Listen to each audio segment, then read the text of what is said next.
All right, let's keep rolling. Before we get to the news, let's go to 6. Good morning, Loretta. You're on the air. Hi, how are you this morning? Grant, how about you? I'm grand, thank you.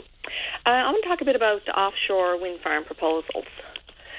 So all this week and in the next couple of weeks, during the month of June, the regional assessment boards are holding in-person sessions in various communities on the island. I'm going to concentrate a bit on the area of Placentia Bay because that's where I live and where I will be affected the most. Yesterday there was a couple of sessions held in Grand Bank, and this afternoon, there's going to be a couple more held in Marystown, and I encourage as many people as possible to attend the sessions and to put forward their concerns, especially fish harvesters who are going to be the most affected. I think that government, both provincial and federal, are making Newfoundland, putting them on the map, I guess, with energy-wise and efficient, but it's going to become at the expense of the harvesters in the bays that these areas are being proposed for the wind sites. And the areas under proposal are the same areas that we, in Placentia Bay, fish our crab. The same depths that they need are the same depths that we fish in.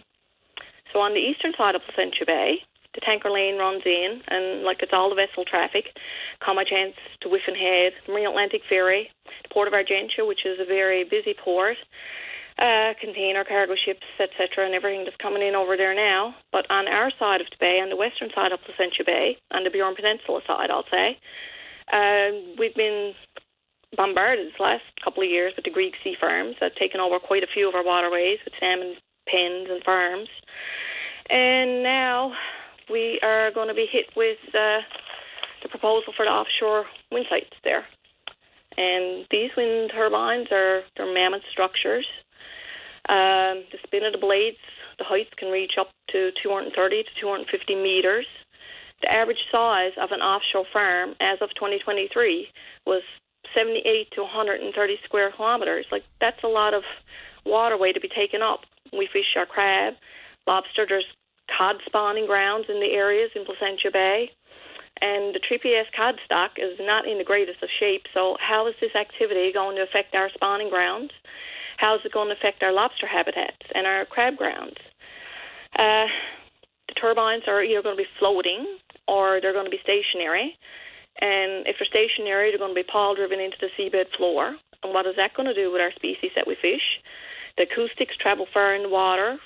And when the pawls are being driven, it's going to affect the different animals and creatures that are in the water. So how is this not alone the area that is taken up, but it's also going to, I think it's going to have a detrimental effect on all the species that are in our area. Most of the boats in this area are all smaller, inshore fleet, and what negative effects is it going to have on our enterprises if we want to sell it? Who's going to want to buy them? It's going to decrease the value of our fishing enterprises. I know the FFAW has been at the table, and these, what you're talking about is the land that can be, or the water that can be considered for the offshore proposals, because there aren't any formal in place as of yet, as far as I know, and the amendments to the Atlantic Accord that are required for the potential for offshore wind, we're led to believe that that's just about finalised too in the House of Commons. So these proposals, we've been told, Minister Parsons has told me many times in the past, that these tires have been kicked over the years by some potential proponents. So we'll see what comes to pass. And we've had the FFAW staff representative on who works on this science-related matter about the consultations and the hesitations or the concerns that obviously your industry would have, because you're right. It has been seen as an interrupter. People have asked quite clearly about whether or not we're even allowing consideration in some of our prime fishing areas, especially as we talk closer to shore. So, fair ball. I guess it'll be illuminating that once all the amendments are done to allow for proposals, what the proposals actually look like. Because there's going to be some questions about proximity to market and where the market might be. Not to say there isn't a thirst for alternative forms of energy, but there's still some pretty massive questions out there about whether or not people are going to have to bring a PPA to the table. We've asked all the questions, but we've gotten no answers. Yeah, okay. The only answer we've got is we'll take your concerns and pass them along. We aren't the people making the decisions. We're just doing the assessment. But so how can we actually fight back against it when we don't know really what's going on? We've been told and another issue that we've had, we've been told that there's going to be electromagnetic interference with our equipment on our boats. like, what dangers is it going to pose in Placentia Bay? It's one of the foggiest bays probably on the island. Like, if you check with the marine forecast, it's usually foggy out in the bay. So how, like, the dangers that it's going to pose for vessels that are traveling in the bay, because, like, we get a lot of vessels in that bay. Like, we have tanker traffic on one side, we have the Marine Atlantic Ferry, we have all the fishing boats that fish. There's 10A inner and 10A outer, so the bay is kind of divided. But on our side of the bay is mostly smaller fishing boats, as it is on the other side of the bay. But all of the species we are going to be all affected by it. The fish harvesters, like, we have no choice. It's our livelihood, but we're not getting any answers as to what's going to be done, if it's going to be done. So how do we fight back against something that we don't really know what's happening? Yeah, I suppose even an avenue for said fight can't be created until we actually see a proposal and what it includes and where it's going to be and some of those additional details. But look, fair enough.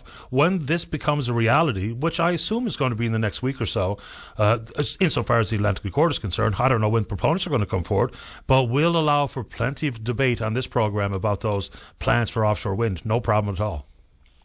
Well, Paddy, as a fish harvester, I am vehemently opposed to the offshore wind farms in our area. And unfortunately, I probably won't be able to get to the meetings this evening because of where I live, and I have to take a ferry to get there, and there is no ferry run today. But ironically, it's also smack dab in the middle of the lobster and crab season, so most harvesters probably won't get to these regional assessment meetings and voice their opinions. I know, so I want everybody, send an email, send off something just to let them know that we're here and we're fighting against this. We don't want our areas taken up by it. I appreciate the time, Loretta. You're always welcome. Thank you, Paddy. You're welcome. Bye-bye.